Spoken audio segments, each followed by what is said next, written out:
This is going to be your guide to using Hisuian Electrode in Pokemon Scarlet and Violet. So what's the difference between Hisuian Electrode and Electrode? Almost nothing. So we have the same exact stats, and looking at the abilities, Soundproof, Static, Aftermath, Soundproof, Static, Aftermath. The differences are going to be the Legends Arceus signature move that the new Pokemon get, as well as the typing, and my goodness, that typing looks terrible. My goodness, that typing is terrible. Game Freak. Why? What is going on here? So we trade Electric, like Mono Electric, just one of the best typings. You only have to worry about ground, and you also pick up a couple of resistances. So what's a lot of neutral hits? Like this doesn't have to worry about much. This has to worry about a lot. So Ice is common, Fire is common, Bug gets play, Poison gets play, and you get 1 resistance for adding 3 weaknesses. That, my friends, is not worth. So is there anything else that Hisuian Electrode can make up for? Well, we have Chloroblast. User loses 50% maximum hit points. Wait a second, where have we seen this one before? Oh, it's Steel Beam for any kind of Pokemon. Like, so let's pull up the Steel Beam, and yeah, it's actually like slightly different. So same 95% accuracy, 140 power. This is 150 power instead, but we still have 80 special attack. So we're going to see if that is useful in any kind of way. This might just be like a sacrifice explosion Pokemon, which really hasn't been played since Generation 5, and I might have seen it once in Generation 6. So that strat faded out, and it looks like, you know, we never really saw like crazy Steel Beaming come into play unless it was like Sacrifice Duraludon, but with Dynamax, it made it to where you could run that and still have a very powerful move. We also had that Ultra Beast, Blacephalon. Yeah, this Pokemon was really weird because it was simultaneously a menace and also didn't really do too much, and it has Mind Blown, but on 151 special attack, as well as a sweeping speed and the Beast Boost ability to make things get out of control, but at the same time it would cost half its health, and you can't like do EV shenanigans. It's going to round up, so you get 2 uses. And that's it. Also having the 150 base power and the 100% accuracy, so this kind of getting in between where it keeps the lower accuracy of the Steel Beam, but then gets that little bit of extra base power to play with. We're going to have to like see how that works out. Now, we do have regular Electrode, and regular Electrode has had this weird viability to where you can just run it, and it's gonna be alright. But there's a problem here. So 150 speed, amazing. Ah, dang, we need to go Timid to keep up with Iron Bundle. That's kind of unfortunate. Fortunately, we don't feel like the worst part of, oh no, we're not Modest Special Attack, where we could like leech that out on a 150 speed. So we just do this and kind of hope for the best. There's a world where maybe you might want to survive, but the damage calculations are also kind of wild. So you just go Timid, Electrode. I don't understand these garbage Smogon sets just splashing heavy-duty boots everywhere.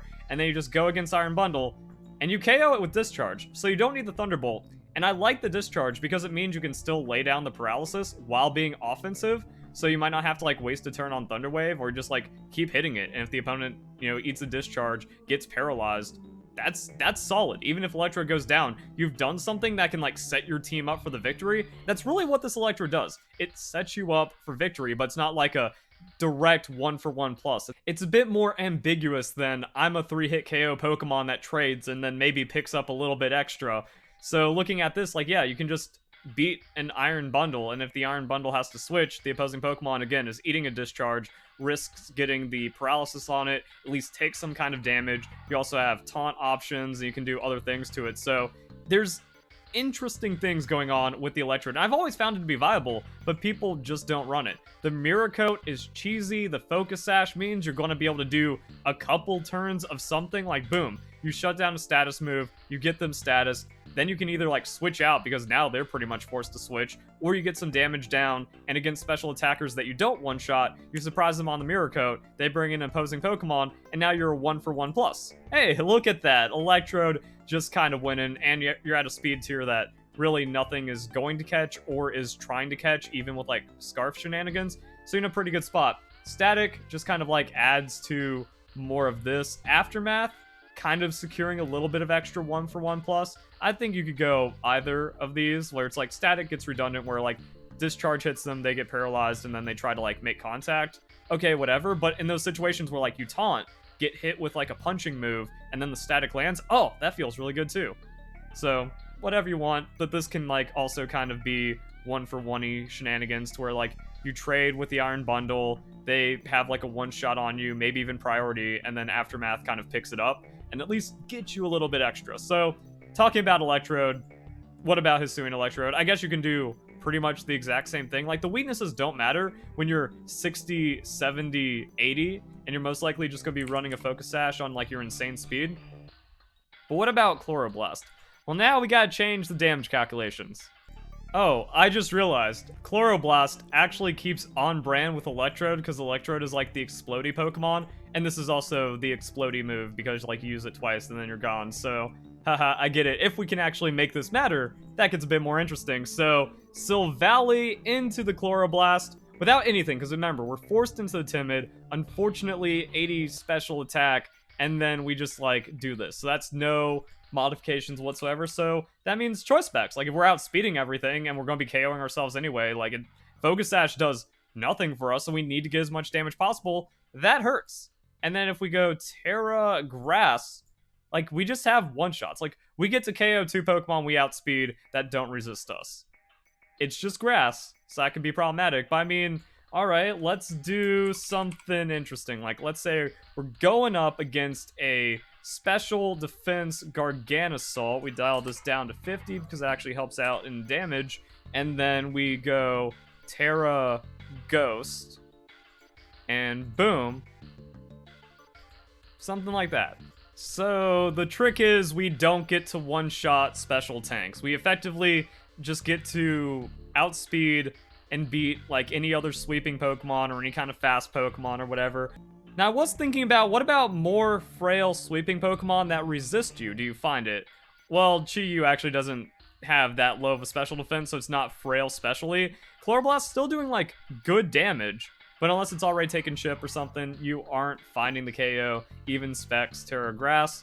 Also, if it's going to be Choice Scarf, you're kind of in trouble, but Specs means you're already, like, getting super uber KO'd anyways. Other Pokemon, Meowscarada is going to be something to see if we get damage on. Not a KO. So, like, that 80 special attack, it doesn't swing it into, like, the full defense tanks or the Assault Vesting Pokemon, or the Pokemon that are frail but resist us. It's just barely not there. Now, what range would it need? It would need like a 110? That feels unfair, but it's also kind of like what would need to happen here. And you are sacrificing yourself, so like, you can get 2 KOs for 1 in the perfect situation, even with the 110, and it's like just less possible, less common on the 80 special attack. But the 80 just picks up the Silvally range we're looking for, so uninvested special attackers, non-resisting special attackers, they get KO'd. You outspeed them again, they get KO'd. And then for the rest of your moveset, I don't know, Thunder still has 70% accuracy, so you're just going with like a decent hitting 2-shot Thunderbolt. It's also going to find like coverage into some other Pokemon flying types. The problem is that base power calculation gets kind of funky, especially if you're going like Terra Grass, to where Thunderbolt is less damage than the Chloroblast onto a resisted hit like Chi-Yu. So that's awkward. As for some other things, like, oh boy, we have the Foul Play for Ghost-type Pokemon, kind of, and then don't have Shadow Ball. We're old school electric on the moveset. We got Giga Drain. I don't see any kind of world where it's like Chloroblast into Giga Drain, and then we can, like, get our health back, and then Chloroblast again. I mean, unless it's like, it would have to be a super rare situation where it's like, Chloroblast is 90%, they're setting up, or they get, like, status or, like, locked out by something else that happened into the game, and then you Giga Drain back, like, 3 health, and then you can Chloroblast. But actually you can't because you're Specs.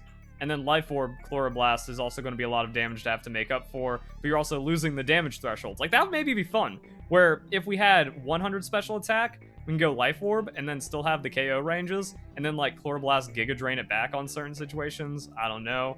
This Pokemon also isn't bulky enough to be like, I take a hit and I Giga Drain it all back on, like, shenanigans. And if we're playing Choice Specs Giga Drain, we've already talked about other Pokemon that are just better for that. Toadscruel, Arboliva, so I mean, we've talked about Pokemon that are better for this. Taunt Specs is griefing. Volt Switch is a terrible move, so I mean, like, I guess it's better than nothing where, like, you have this much speed in your Specs, so, like, you can Sting something for a third of its health. but if you don't get the good switch or the good play or the ultimate prediction, you're just losing. But eventually you come back in with Chloroblast and do a lot of damage. So, I mean, you're just in an awkward state, and there's not really much you get to do.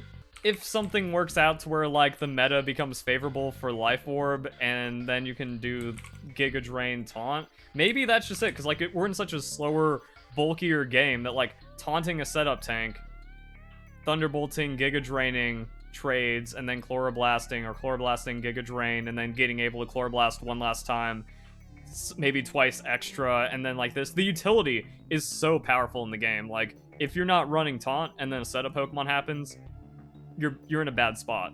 It is kind of weird though, because against setup Pokemon, like, you just Chloroblast them twice, and unless they read the first Chloroblast and immediately recover, like, that's the counterplay here. If you're playing a bulky Pokemon, you need to immediately recover, anticipating Chloroblast, and then have them KO themselves. But, like, worst case, you go 1-for-1 into a potentially threatening tank to where if that Pokemon got set up, it actually just wins the game. So maybe, like, losing a Hisuian Electrode for that is kind of fine and worth it. The real problem is that you're always going to have the wrong moveset. If it's Life Orb, you're not going to get the KO, they're barely going to survive, and then you don't even go 1-for-1. If you have Life Orb, you're going to KO someone with Chloroblast, and then they bring in a Corviknight, and now you have to, like, double switch to get into the Thunderbolt, but then Corviknight could just, like, read that and go Iron Defense on your switch, because the Chloroblast just KOs you and does nothing to the Corviknight, and then on the switch back in to reset into the Thunderbolt, it just goes Body Press, and because you're at half, you're KO'd. I would say it's good though. That much speed, the ability to just immediately deal with an Iron Bundle.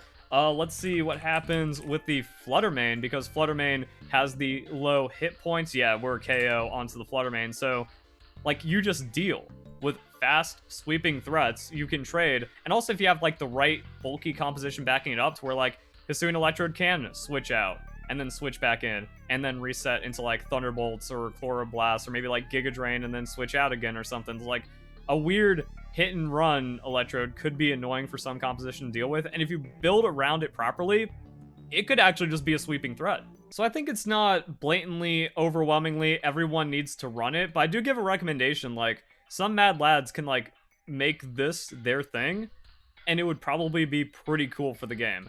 So, hope you guys enjoyed the video. Hope you have a nice day. Thank you very much for watching.